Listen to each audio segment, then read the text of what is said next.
Hello everyone. My name is Hossein. I'm first year PhD student at UCL, working with Professor Emine Yilmaz and Nick Carswell from Microsoft. Today I'm gonna talk about one of my last paper entitled "Experiments on Generalizability of User-Oriented Fairness in Recommender System," joint forward with Mohammed Mehdi, and Muhammad from Southern University of California, Shahid Baysh University in Iran, and University of Amsterdam in Netherlands.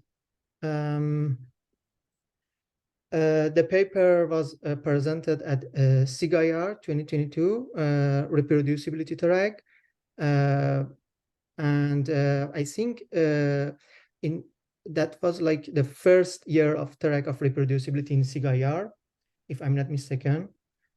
So let's talk about define some basic definition, and then we can go to the details.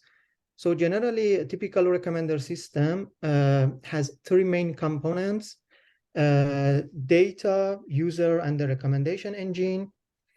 So the recommendation engine uses data to learn the parameters of the models and the weights, and data is used by the recommendation engine, and recommendation engine then make top-end recommendation to user, and user provide the feedbacks like rate, click, visit, and this collection is collected into the data.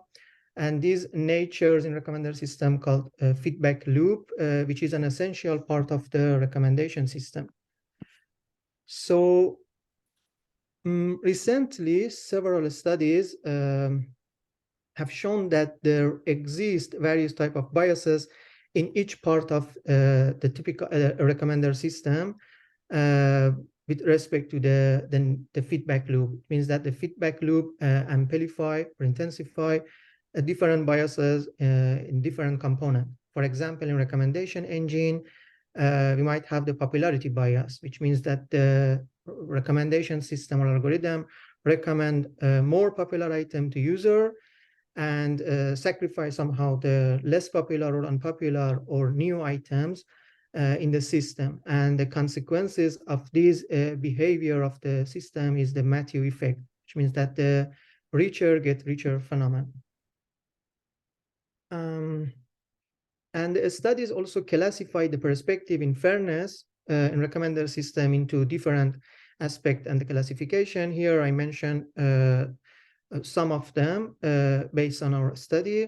The first is the user fairness versus item fairness. In user fairness, we try to provide fair recommendation among user, while in item fairness, the aim is to provide the parity or proportional parity to exposure of items in the system. Another classification is group fairness versus individual fairness. In group fairness, we divide user or item into two or more groups in the system, and the recommendation engine tries to provide the fair recommendation among these groups of user or items. And individual fairness, the target is to find similar items or user for fair treatment among these individuals. Another aspect is the single-sided fairness versus multi-sided fairness. In single-sided fairness, because there's only one stakeholder in the system, like consumer or provider, while in multi-sided fairness, we try to provide or to make the recommendation fair for multiple parties involved in the system. For example, Uber Eats has more than 2 or 3 stakeholders, like consumers, provider, and the delivery. Delivery also benefits from the recommendation engine in Uber Eats system. So the proposed approach to mitigate the harmful biases fall into different strategies. So we divide this strategy into 3 categories. The first is pre-processing. In pre-processing step, we try to debias the training data before feeding the training data into recommendation model. So the output is the debiased data set. The second strategy is in processing strategy. In processing strategy, the model tries to learn the parameters while considering the fairness criteria. One example is the regularization. Another strategy is the post-processing strategy. In post-processing strategy, researchers usually work on the generated result to provide fair recommendation. One of the most well-known approaches in post-processing strategies is re-ranking optimization. And the target is to re-rank the recommendation list generated to user in a way to provide the fairness or to fairer the recommendation. So the main question here is that how generalizable are the purpose system with respect to different aspects of recommendation system? In this study, we try to address this question by reproducing one of the recent study at that time, which was user-oriented fairness in recommendation presented at the web conference in 2021, proposed by the Wise Lab at Rochester University. So they first studied and found that the highly active users consist of only a small percentage of users in the system, around 5% of users in the system, receive significantly better recommendations compared to the inactive or disadvantaged user in the system. Here in the plot, you can see that on their experiments on opinion data set that show that the advantage or active user receive significantly better performance compared to the disadvantaged or inactive user in the system. So based on this finding, they proposed a method to re-rank the recommendation to provide the fair recommendation to user. So based on the classification I mentioned earlier, their approach classified as a post-processing method, and it is a single-sided fairness because they only work on the user side and provide try to provide to provide the fair recommendation for users. And their approach is group fairness because they group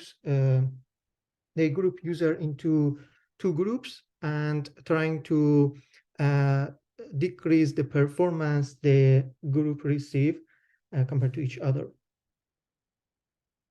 So here is an overall picture of their model. So the model is that their system, UFR model, received the rating matrix, the data set, and recommendation engine or recommendation models. They choose MF matrix factorization, Poisson matrix factorization, NoMF, and STMP, and make the recommendation, the top-end recommendation to users. And the model, the UFR model, received these top-end recommendation, and based on the objective function they define, try to re-rank the recommendation list and provide the fair recommendation to active and inactive users. So if we want to go to the details of the objective function, it's a re-ranking integer programming method, and the objective is re-ranking the recommendation list of each user provided by the baseline algorithm, such as matrix factorization. And it has two constraints. The first constraint is minimizing the difference in performance between the groups of users, called UGF. And the second constraint is select only K items to recommend to user. So we have top-end items from the baseline algorithm, such as matrix factorization, and models, the UFR model ranks these top-end recommendation and provide the top K of those top-end to user as a final recommendation list. So we reproduced their approach and studied with respect to different aspects. The first aspect is the domain. We actually studied the 8 different data sets from 6 different domains to see the effectiveness of the model of UFR model on a different domain and different data set. The second aspect is base recommendation algorithms. So we studied 6 different recommendation algorithms from the baseline to deep neural network approaches. The third aspect is user grouping assumption. In the original study, they divided the user into two groups based on their level of activities. But in our study, we also included the consumption of popular items. It means that we define the groups based on the consumption of popular items in their profile. And the last one is the fairness versus effectiveness metrics. So the objective is to aim the underlying trends and trade-offs between various evaluation metrics. So we studied different metrics such as NDCG, UGF, novelty, gap, etc. So the data set we selected are movie lens, opinion, 8 data set you can see here from different domain, movie, opinion, music, book, e-commerce, PUI. And we studied on 2 different user feedback, implicit and explicit feedback. The recommendation models we choose are from 3 different categories: basic, traditional, and neural. From the basic, we selected MOSPOP and BPR. From the traditional, we selected Poisson factorization and weighted matrix factorization. And from the neural, NoMF and VACF. VACF is based on a variational autoencoder. And the grouping methods. So the original paper, as I mentioned earlier, defined the G1 is the one that is defined based on the original paper. They selected the type 5% of user based on their level of activity in training data as an advantage or active user, and the rest 95% as a disadvantage. So we also added the second user groups in our study. We considered the top 20% of users based on the consumption of popular items in their profile in training data as an advantage, and the rest 85% as a disadvantage. And we also included in our study the items group. We defined item group based on the popular and unpopular items. We selected the top 20% of items as popular or short-head items, and the 80%, the rest 80% as unpopular or long-tail items.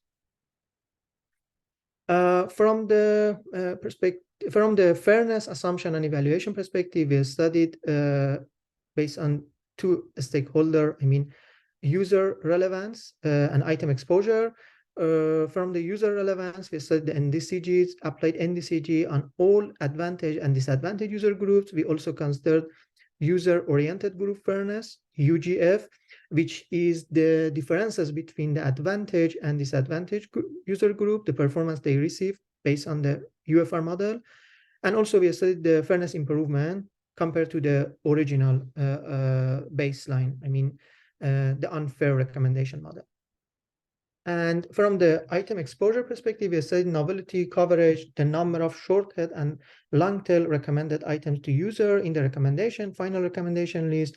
And we also studied the delta group average popularity, or delta gap, which is a difference between the average popularity of the recommended items or recommendation list and user profile.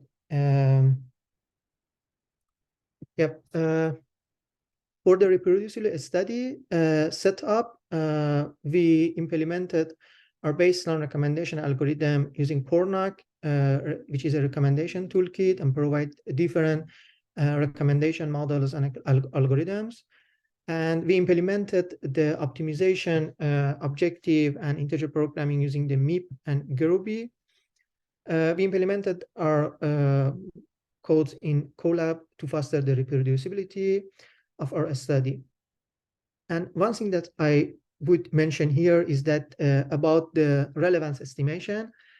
In the original study, they supposed that they have access to the relevance judgment to re-rank the recommendation list. And without this is not aligned with the ML pipeline.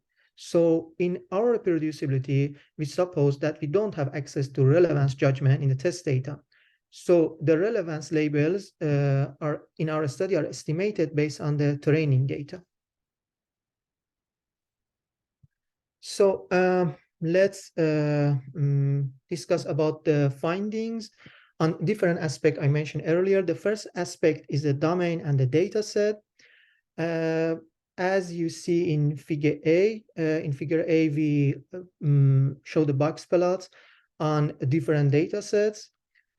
Each box plot shows the variation of the performance of the UFR model on 6 baseline algorithms, and we can see that the different domains exhibit different patterns. For example, if you see opinion and movulence, the model could achieve the performance from 60% to 80%, while on Amazon Office and Amazon Toy, it's around 0% to 40%. And the existing of wide variation in terms of improvement of fairness before and after applying models among different data sets is obvious here. And comparing implicit and explicit, we can see that there is a wider range of variance in fairness improvement on implicit feedback data sets. Last.fm and Foursquare are two implicit data set here. And we can see that compared to explicit data set, we can see there is a wider range of variance and UGF improvement. And we studied what could be the reason that the model receive different performance on different domain and data sets. So we studied the characteristic of the data set, and we found that the higher number of interaction per user and item can lead to better performance of fairness model.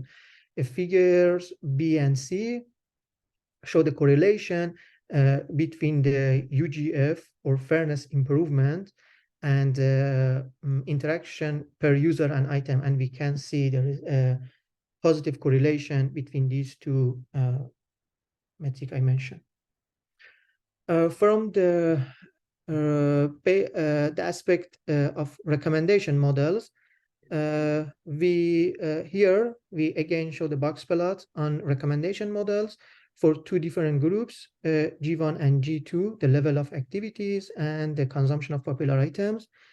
The observation shows that the user grouping assumptions affect the sensitivity of model to a fairness. So we can see we achieve different performance for MOSPOP and BPR for G1 and G2. For G1, the first group, user groups, we achieve between 40% to 80%, while on G2, the performance is between 0 to 20%. And between the models, weighted matrix factorization demonstrates the most robust performance in mitigating on user-oriented unfairness and shows the least variance and the best average performance improvement in terms of UGF. And another aspect we studied is the item exposure. Here, we studied the long tail recommended items, delta gap on advantage and disadvantage user groups. So here we can see that the model is able to recommend more long tail items. It means that during the ranking, the model rank in a higher position the long tail items. And from the perspective of the on the delta gap on advantage group, we can see that the model somehow sacrificed the delta gap on advantage groups. It means that the recommendation the model provided to the users, the average popularity of recommendation is actually increase the differences between the average popularity of recommendation items and the user profile. So while on the disadvantaged groups, model could achieve or improve the delta gap on 4 different baseline algorithms. It means that the model on disadvantaged group is able to recommend the item that user expected to see based on their profile in the training dataset. Another aspect is fairness versus effectiveness metrics. Here we plot the correlation between the UGF or fairness improvement and accuracy, from the accuracy, we selected the NDCG and the BI accuracy novelty and also delta gap. Surprisingly, we can see that there is a positive correlation between the fairness improvement and the performance accuracy and BI accuracy of the system. So it means that the model not only able to improve the fairness or to mitigate the bias of the recommendation, but also to improve the overall performance of the systems. And on delta gap, there is no meaningful correlation between the fairness improvement and the delta gap. So the last but not the least assumption is the user grouping methods. We here show the box plots on data set and the models, and we can see that based on the different grouping methods, the methods UFR models actually achieved a different performance. So it means that the model is not robust based on the user grouping definition. So it means that we need to propose some models that would be robust based on different grouping definition on user side or items. That is like a future work of this, could be a future work of this study. So to conclude, our experiments on reproducing UFR model using 6-base recommendation algorithm shows that the UFR model is algorithmic agnostic. It means that the model could improve the fairness regardless of the baseline recommendation algorithm, but to a different extent. And we found that the user grouping methods is one of the most important aspects of user fairness algorithm, as it directly affects the interpretation of an algorithm fair behavior. And we release our experiment code and data set, the recommendation pipeline, to foster the reproducibility and evaluation in this area. And for the future work, one of the potential extension of this work could be the exploring other methodologies and based on different stakeholder. Like here we studied from the user perspective, but one can study from the item or multi-stakeholder. And another future work could be proposing a model that is able to mitigate the bias. For example, from the if we mitigate the bias with respect to sensitive attributes, I believe that it's very interesting from the academia and industry that trying to propose a model that will be able to mitigate the bias with respect to different attributes such as gender, race, or age. Currently, based on our study, we can see that the models are able to mitigate the bias with respect to only one attributes, and they are not robust to the other attributes. Thank you very much for your attention. I would be very happy to answer your question.